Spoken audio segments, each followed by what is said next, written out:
Paul, will I come in there just as a segue into the next question? And Deb, don't go too far away because I want to aim this one at you.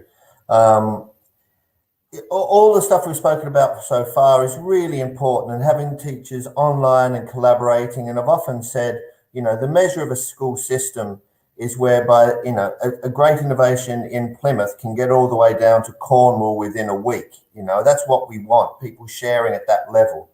But are teachers and students sufficiently prepared and resourced for teaching and learning online and collaborating in that way?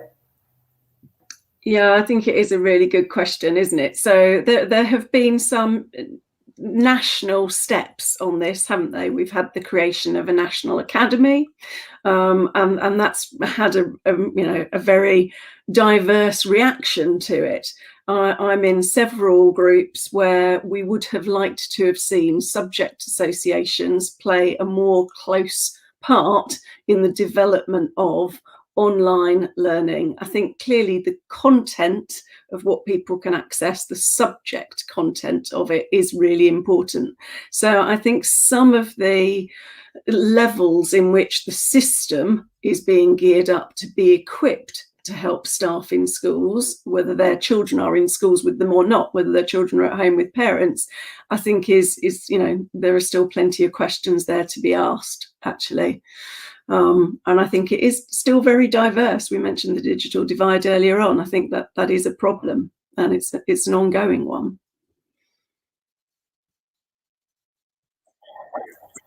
Thanks. Has anybody else got a comment on how we can, whether we are well enough resourced in schools and teaching, or and what can be done about that? So I think we're learning really quickly as a system.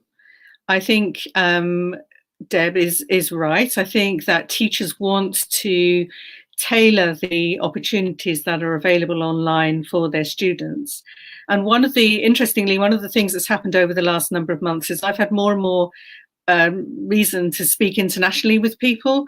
So I had a conversation with a teacher in North Korea, bizarrely. But anyway, and they were talking about the fact that they have almost 100% of their youngsters have connectivity, they have devices, the national curriculum is online. But the thing that really makes the difference, they find, is the interaction with the teacher. So even though they have lead lessons by, I'm sure, gifted, brilliant teachers who, the Brian Cox of whatever it might be in terms of the science subject gives a lead lesson, it's then the interaction with the teacher responding to the learning of their youngsters in the class, as it would be, that makes the difference. And I think the work that the Education Endowment Foundation have published has also shown that a good teacher in the classroom is also a good teacher online. The kinds of pedagogies that work, you still need that great relationship, you still need to be able to engage the youngsters, give them feedback, give them meaningful tasks. All of these things that we have to do in classrooms, and we love to do in classrooms, translates to trying to work online. So I think there's a lot more that we will learn, and I think having a menu of resources to go to from subject associations, from teachers who are sharing practice, rather than just one solution, I think is really important. And I would just want to say something about early years, because I don't think a digital solution is the right solution for our youngest children. But interestingly, and I haven't got any research on this, so this could be very anecdotal and maybe wrong, but I have seen examples of people talking about the fact that children that are coming back into school, the little ones that are coming back in, either starting nursery or coming into reception, actually are doing so with quite a lot of confidence and a lot more language than perhaps they would otherwise have had. And maybe that is just down to the fact that the world slowed down for a while and they necessarily needed to be with their families. And actually, language development is the precursor to cognition. It's everything that we need to be able to develop learning. So there's something there about how we look at the early years that we could very much learn from, a bit of slowing down, a bit more focus on child-led, maybe, a learning that's been taking place while they haven't been in school. But I haven't got any, I caveat this with I haven't got any research, because you could give me 10 other people that would say that's not what's happened in our setting, but certainly that's. There is research, Alison, that shows that if small children are around their older siblings, they pick up language skills. And one of the things I wondered, I'm a mum of 3. I had 3 children involved. My oldest one's away at university now, but I had them all around through the summer.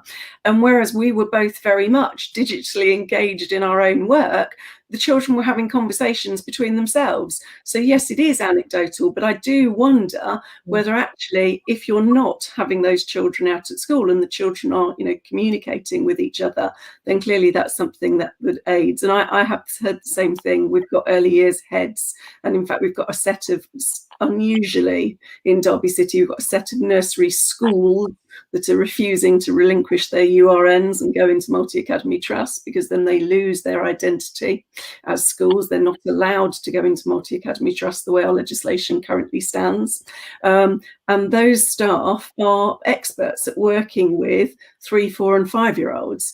And there is definitely some anecdotal conversations taking place at the moment that shows that they're surprised at the levels of communication and language that those children have come back to school with this September.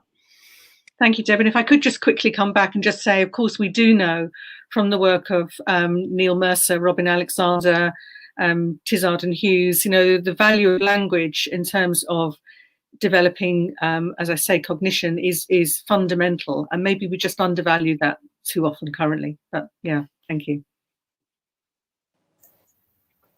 Thank you. That's a really valuable discussion. And it's one of these things, returning to disruption.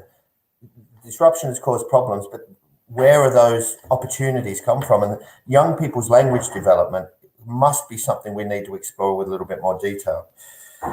One of the disruptions that was caused was the exams, the grading, and the fallout that happened after that, which was incredibly disruptive.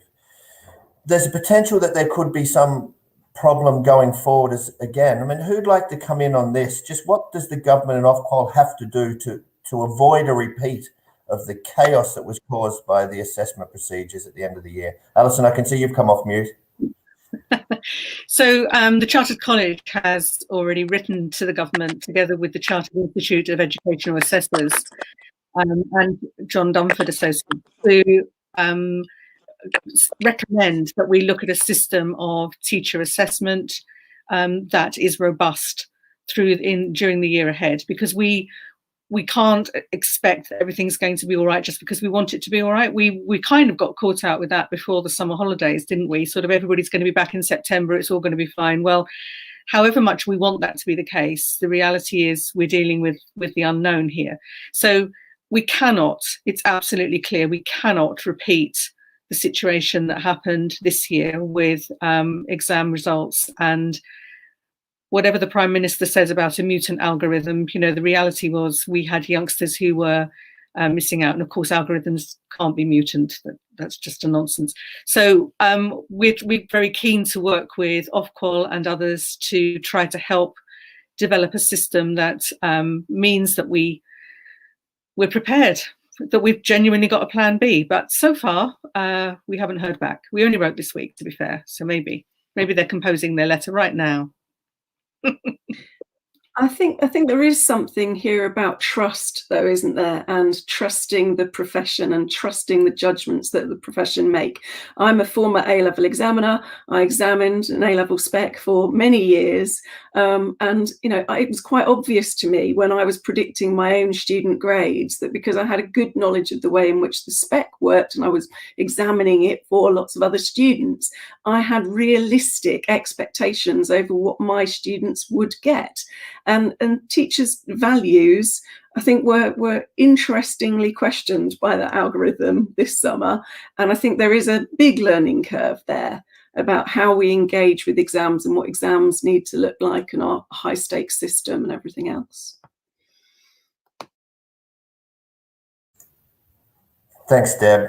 And something does need to change as we go through this year. If we're looking at adapting things, this is one of the big things we need to adapt. And I think as a primary school head as well, I think we need to be looking not just in the older secondary schools, we also need to be looking at what pressures are coming for our younger children through phonics testing, through the Key Stage 1 sets, through the Key Stage 2 sets as well. But, you know, I'm not here in a position, but I would just put that forward as a point. Paul, I'll hand over to you for the next question. Thank you, James. Colleagues, the 2018 report of the race disparity audit found that on every single indicator across 9 areas, for example, health, education, policing, social security, housing, and so on, BME people are worse off. We know that education can reproduce racism, but we also know that education can dismantle racism. However, if left to the individual school leader, very little or nothing may get done to address racism for any number of reasons. Now, we've seen recent events around George Floyd, and we have seen the galvanization within this and global society around developing an anti-racist culture.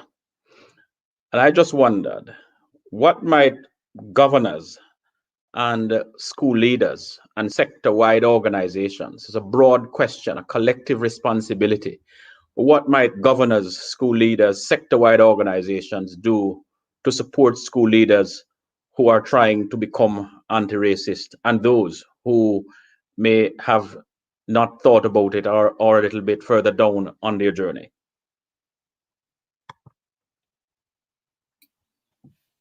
So I'm happy to start. I think this is a huge issue, and certainly at the Chartered College, where we've tried to begin work is to look at the work that we're doing. We've tried to look at ourselves first. At the team at the Chartered College, we have 25 colleagues who are supporting the development of resources, producing the journal, events, membership, and so on. So we've started to look at our own internal processes and what we can learn. We have a meeting every other week, which we dedicate to this. We've had visiting speakers, we've looked at podcasts, we've been reading, and so on. And then also the Chartered College, together with some other sector organisations, are beginning to work together to try to think what they might do. And in fact, just this morning, I was at a meeting where I was listening to colleagues who were talking about how they might support, at a system level, how they might support governing bodies, for example, and trusts to encourage their staff, just as you are asking, really, Paul. And one of the things that was talked about this morning was the idea of a listening project. And this would be to invite people who've experienced what it might be like to grow up being in a school where they feel othered, where they experience discrimination, racism, to just reflect on their experience of school. And this is about listening to someone else's experience, because the kinds of training that has been offered in the past, things like training on unconscious bias, for example, the problem with that is that due to unconscious bias, a whole load of people would say, well, I don't need to go. I don't need to attend this because, ironically. So there's something there about how do we help people to engage with listening and trying to understand in a way that doesn't feel like blame, but feels like empathy, a start to try and empathize. Because from that point of view, and the power of story, I think, is very useful in these kind of contexts, because story it's not directly going to be sort of trying to catch you out. People feel very worried about saying the wrong thing or doing the wrong thing, but actually I think our collective consciousness has really risen due to events of the last few months. And you mentioned George Floyd, but it's also, I think, also inequality in our society has really become very stark. So I'm hoping that these kinds of initiatives are here to stay. This is not a flash in the pan. It's not the trendy thing to do. It's the right thing to do. And that means we have to really commit to something long term.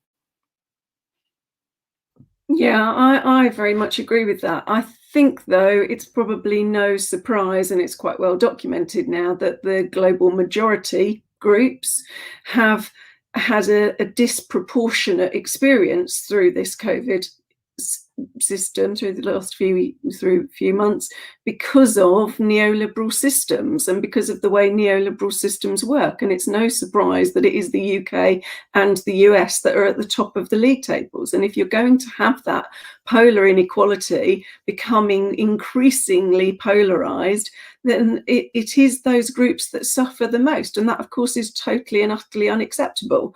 You know, I grew up just down the road from the home of the English Defence League. I have seen that behaviour my whole life, and it's I think Alison's quite right. I think more empathy we can raise, and narratives and storytelling are a good way into that. The more empathy we can raise, the more success we have. But actually, what we need is more positive role modelling. So I have made a particular effort in the teaching school that I run to make sure that we train people who come from different ethnic minorities, that we are putting teachers into the system who come from different backgrounds. And if we're not doing that, and we haven't got a range of people, you know, it shouldn't be people who look like me and Alison who are having this conversation. People should be here. And I know Alana was going to come good because of issues today, but we really need to make sure that people are being helped and being enabled to represent their own communities, and that's really, really important. And the work we do in governance, you know, I'm a governor, I'm a trustee, and I'm a member of a trust, and it really is about saying, am I the best person for that role? Is there somebody else from a different community who could be encouraged to step forward to that role? You know, and Emma Knight has been talking about this a lot in the NGA recently, and I think governors do have a particular role to play here. But actually, that's probably us going out into the wider community and encouraging people from different backgrounds to come and do that. And that's something that we really need to do more of, I think. And it's not acceptable now for us not to do anything on it. Thank you, Deb. Thank you, Alison. And Alison, I know you want to come back in, so I'll let you come back in. Well, just to say that I completely agree with that. I think it's about access to opportunities for promotion. It's about how do we remove barriers right from the earliest days. So we've been encouraging groups through the Chartered College to share their practice, to be able to help teachers very early on. If I think back to my first days as a teacher, you know, my mum was a head teacher, my dad was a teacher. You know, I came from a family where we understood the kind of rhythm of the school year. We understood what it was like to be a teacher.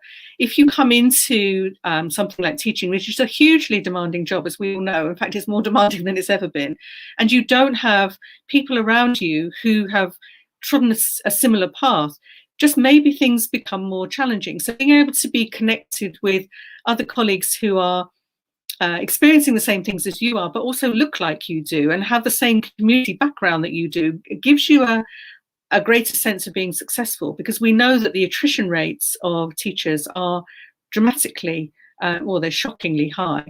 And that's across all teachers. But in terms of making sure that we keep those colleagues who've joined us from more diverse communities, and then seek to promote them through teaching to the point where, you know, when I leave the Chartered College, wouldn't it be amazing if it's a non-white person who takes over?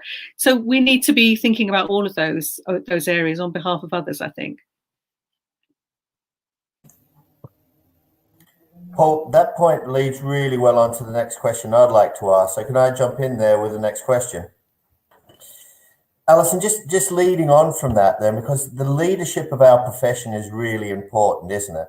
And we were talking about unconscious bias before, and Paul's given me some figures here, so these aren't coming off the top of my head, that there are 24,281 head teachers in the country, of which 103 are black and 377 are from a minority ethnic group. So less than 500 out of the 24,000 are from a black and ethnic minority group.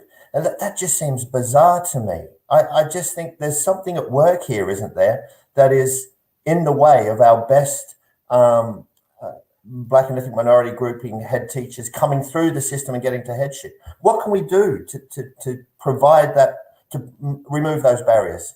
You're both so who'd like to go first? Alison. Sorry, I just want to say, first of all, of course, those figures are shocking. Yeah, absolutely shocking. And yet, when you start to listen and to try and understand the kinds of experiences that people have, then maybe it's possible to do more about this. So I think it's true that all the way along the line there are barriers, and quite often they are barriers that somebody like myself probably would never have considered, because I've just managed to just keep doing. I haven't really had those kind of barriers placed in my way, and because of that, I'm less conscious of them. And the only way I'm going to become conscious of them is because people start to talk about this, and people are starting to talk about this. And I think this is what needs to happen. We need to understand, and sometimes it's images that are portrayed that just basically sort of say, well, this is not for you. Language that is used. There's been in the past, a lot of career development has been through the kind of tap on the shoulder. There's a job coming up here, you might wish to apply for this kind of thing. If you're never the person that's tapped on the shoulder, how does that feel? So I think those kinds of almost invisible networks and results of privilege need to be disrupted. And the more that we are aware of them, the more we can do something about it. But there's a very long way to go. I mean, those figures are really shocking. I don't know if it's because I'm getting older, but I actually feel that those networks are getting worse. I don't feel they're getting any better in my lifetime. I feel like we're entrenching some of that privilege, and we're not disrupting it anywhere or form as much as we should be. And I've got lots of examples I could give of that, but I think Alison's quite right. I think people definitely do get the tap on the shoulder. They say, "Oh, I've got just the person lined up for you."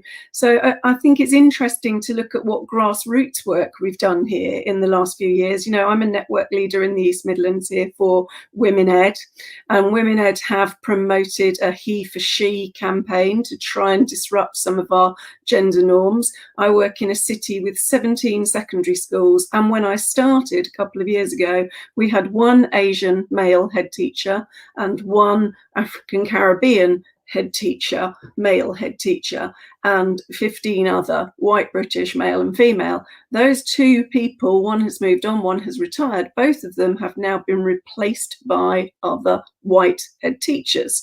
And there was a real opportunity in schools where you have already appointed somebody from a global majority into that post to keep going with that form of appointment. So we're really talking about allyship here and how we best use that allyship.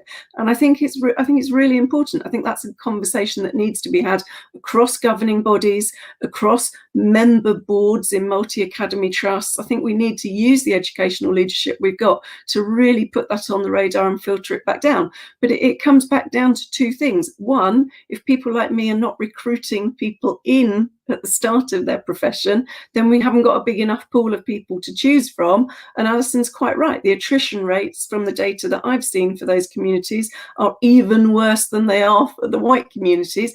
So therefore, we've created a vicious cycle in itself. So we need to tackle that. But also, I was talking earlier on about having been an A-level examiner. I remember our chief examiner saying, "Oh, we can drop gender and race as topics now in the subject that I taught because they're no longer an issue." And that led to Jenny Murray from Radio 4 writing a book about gender. But actually, race was just as much of a topic about that than gender was. And we're still not properly addressing that. We're still not properly having those conversations. So if you don't study social sciences at A-level, where is your understanding about the fact that global majorities living in Britain today, for goodness sake, in 2020, still have those levels of discrimination? Where is that as part of the national conversation? Still not there. It's still not taking place enough. Thanks, Deb. I just want to come to Julie now, because just picking up on those issues of diversity and equality and inclusion. Where are independent schools in this? Because, you know, what we know is people from independent schools invariably go on to positions of power and leadership. How are you addressing that within the independent school sector? Yeah, it's really dangerous to try and generalize about independent schools. So there are some independent schools in London which have, you know, a high proportion of BAME students. There are others in parts of the country where the whole region is really, really white.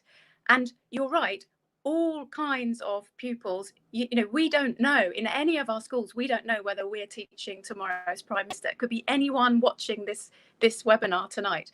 So there's a responsibility to ensure that whatever the local or regional racial proportions are, the children are living in a place where there's a deep understanding culturally about being welcoming and warm and inclusive. Now that might mean getting to grips with, we're talking about unconscious bias, we're talking about allyship. It means understanding what our assumptions might be. And that's not just for the pupils, that's in the staff body, in the school leadership, in the governing body and the trustees, you know, everyone. So that there's a question I see in the comments, where should an independent school start? You start by taking a deep look at your own school and talking to the parents of the children. If you have got BAME children, talk to the parents about their real experience of your school. And then you use resources from someone like Paul Miller or BAMEd. You know, have people who really understand this. Because I take Alison's point, someone like Alison, someone like me, we don't have that lived experience to understand all the layers and nuances of these issues. But that shouldn't put us off tackling them.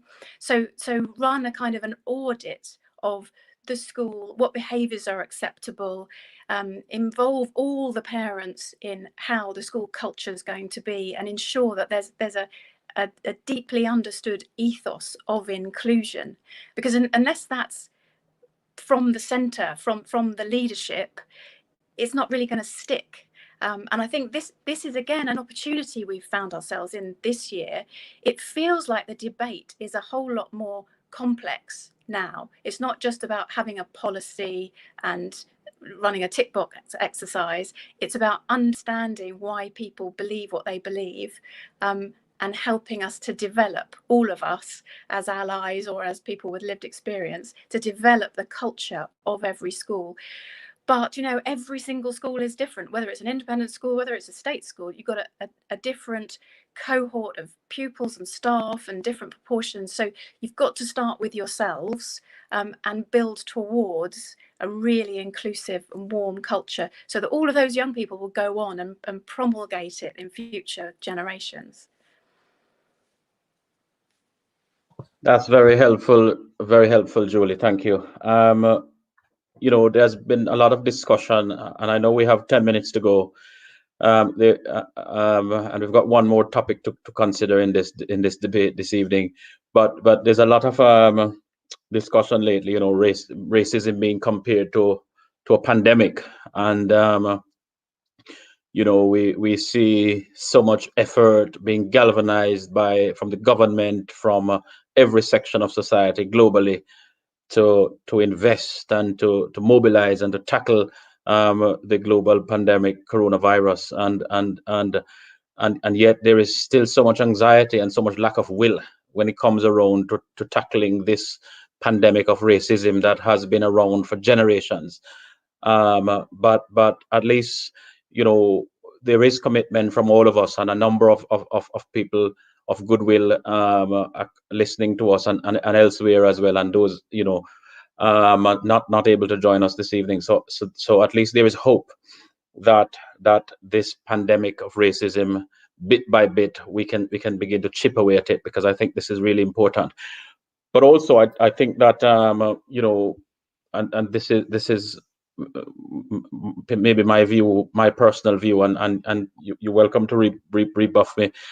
But I think it's really important. Like, you know, no school should be able to get an outstanding grade in Ofsted if you've got some shocking figures around BME students or BME staff or diversity and so on. And similarly, no university school of education should be able to get an outstanding, for an Ofsted grading and all of those kind of things. So the badges need to mean something when it comes around to diversity. Deb, I'm going to bring you in here to see if you have a point on this, because I know your work straddles both the teaching and the teacher education. Yeah, and I think it's about our understanding of systemic, isn't it? And how we use the system. So if we all accept systemic racism exists, how does the education system want to be encouraged to address that in a range of different positive ways? So you could put quotas. I know people don't like quotas. I've been on the receiving end of when people don't like female quotas before, but I think they're really important, and I think they show some success. I think if you look at positive action movements, look at how the Labour list, for example, Emily's list, have got more than 100 Labour MPs elected all the way back in 1997. I think there are occasions where positive action is needed, and I think this would be one of them. So you could quite easily change some of the metrics that we use in education, whether that's things in HE to do with HEFKE, things in HE to do with the REF, things in HE to do with Ofsted rating of teacher training departments in teacher education, through to the Ofsted examples you've given for schools. If we accept that we live in a society with systemic inequalities, then we need to start using and altering the systems that are party to that. Absolutely, Deb. Change will only come when we begin to use those systems and leverage them. And I absolutely agree with you on the point of positive actions, because the law does allow for positive actions. Colleagues, I want to move us forward in the next 5 minutes to this important issue about the global teacher shortage. We know that globally 17 million teachers are needed to work in our systems, and this was pre-COVID-19. And I just wonder what impact might COVID-19 have had on governments reaching this target. It's a question that I don't know if we have the answer to, but 17 million is a gaping hole within our global education system. We do, though, have great teacher recruitment when our economy takes a nosedive, and I don't think that's good. I'm not pleased, or I'm certainly not proud about that, but recruiting teachers after Easter became an awful lot easier than it was last autumn term. And that wasn't just our experience as a Teaching School Alliance. I know that was part of a national conversation that's been had. So it's really about raising the status of teaching as a profession, isn't it? And Alison's done tremendous amounts of work on that and encouraging people in. I also wonder, and I'm sure Julie will have a view, if I used to work at Warwick in teacher education. We used to train hundreds of teachers every year, and a significant number of them used to go abroad to teach. And I worked with Ralph Tabra, who of course has done lots of work abroad teaching, and he used to talk about that British curriculum abroad being worth something like £750 million a year to the UK economy, £750 million roughly. So if you think about how we've added qualified teachers to that global shortage that you're totting up, Paul, I wonder if COVID perhaps reduces travel, so perhaps more of those people might just stay in the English system, but might also choose positively to go abroad to teach for the other setups that we have. And Julie, those schools are often independent schools that certainly the students I've trained over the years, have ended up teaching in, but independent schools in other countries that very much follow the model of UK schools. Yes, I'd very much like to see more transferability of teacher qualifications around the world, so that training becomes a little bit more accessible, and we can recruit then from all around the world. I do know anecdotally, and there's a bit of COBIS research to back this up, that a lot of the staff who leave this country and go abroad will often then come back again.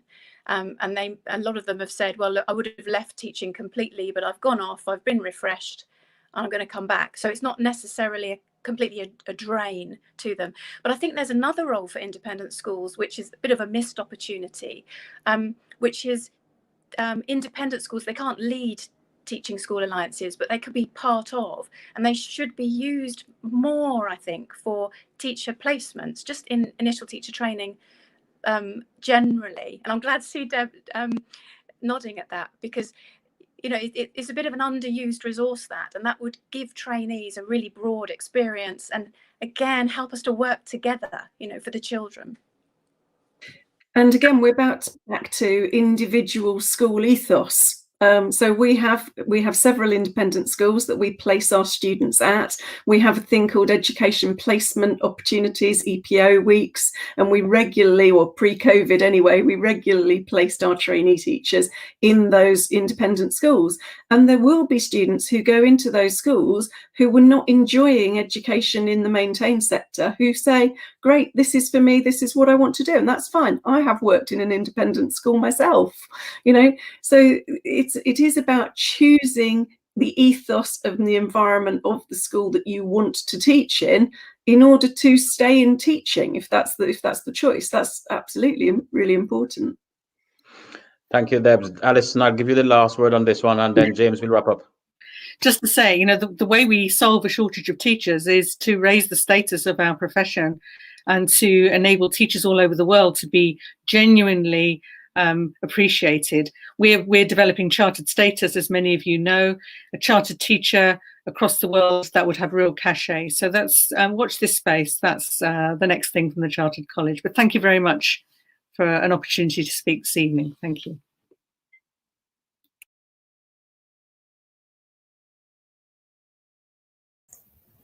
Paul, did you say you wanted me to wrap up, or were you going to wrap up? You're still on mute. Oh, you're handing over to me. Okay. Well, thank you so much to all the speakers. I know Alana couldn't make it today, and Julie is dropping in and out due to technical difficulties, but thank you to all of you, Alison and Deb as well. I'm just looking through the chat comments, and just the last few have just said, it's been great to be a part of this discussion. Thank you very much. These are important conversations to be having. And I think what people have sort of picked up on is how shocking some of those numbers are around our Black and ethnic minority leaders across the country. And in a profession that absolutely adheres to and professes inclusion and diversity, we don't seem to be very good at it ourselves. So perhaps we need to be looking a lot harder and having more of these discussions. Just to plug that, on behalf of Paul and Equity Services, they're going to be doing lots more of these conversations, lots more work around making sure that we can do what we can as a profession to make our services and our education system much more equitable and much more accessible, and that we make leadership positions desirable for people to be a part of, especially those from a Black and ethnic minority community. I worry sometimes that headship is seen as not a very attractive job for particular groups of people. Well, we just have to tackle that and challenge that. But thank you to everybody for speaking. Thank you to everybody who is listening now, or perhaps picking up on this later on. Thank you to all of those who've made comments in the chat box. I've been watching them with great interest, and thank you for your comments. They've been really helpful to guide us in some of the questions that we've been asking our participants. And I think that's us coming to an end. Paul, is there anything you want to say by way of final closing? Just thanks again to all our panelists and everyone who joined us from wherever you joined us from in the world. We have seen people, Amy and others from the United States, and that's really impressive that we're reaching global audiences as well. So thanks, colleagues, and have a good evening. Thank you very much, everybody.